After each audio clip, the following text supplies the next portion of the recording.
E hoje a palavra-chave que eu quero trazer para você é superioridade. Exatamente essa palavra. Quem é superior a outrem? O texto escolhido é Romanos capítulo 3, versículo 1, que está escrito: qual é logo a vantagem ou a superioridade do judeu? Ou qual é a utilidade da circuncisão?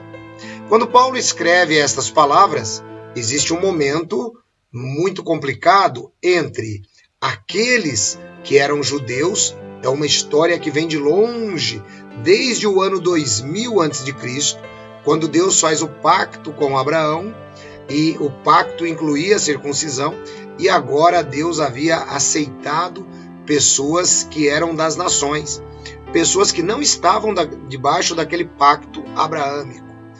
E os judeus, eles se vangloriavam por causa disso. Eles queriam achar na circuncisão uma maneira de se exaltarem sobre os gentios.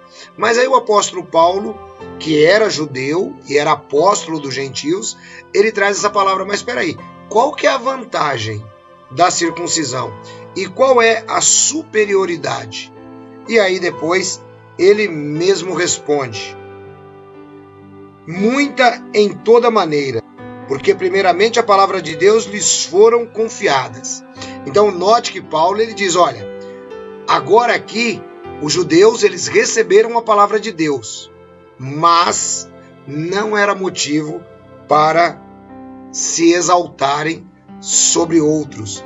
E aí ele diz: pois que, se alguns foram incrédulos, a sua incredulidade aniquilará a fidelidade de Deus? Note que Paulo começa dizendo que a vantagem que existe é simplesmente porque Deus é fiel à sua própria palavra, não pela meritocracia humana, apenas porque Deus é fiel à sua palavra.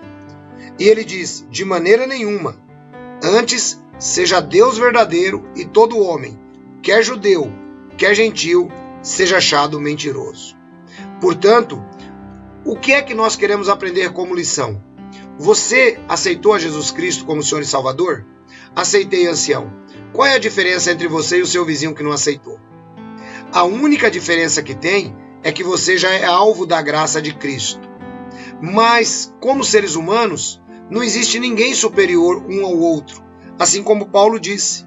A única vantagem que você tem, você que está me ouvindo hoje, é que você já recebeu a graça de Deus na sua vida e aceitou Jesus Cristo como Senhor e Salvador. Uma vez que você fez isso, qual deve ser agora o seu ponto de vista para com o seu vizinho? Considerá-lo como um ser humano, tão mentiroso quanto você. Considerá-lo como um ser humano, tão pecador quanto você. E ajudá-lo a encontrar a graça de Deus. Assim Paulo trata o capítulo 3 de Romanos, quando ele chega no versículo 23, que ele diz: todos pecaram e destituídos estão da glória de Deus.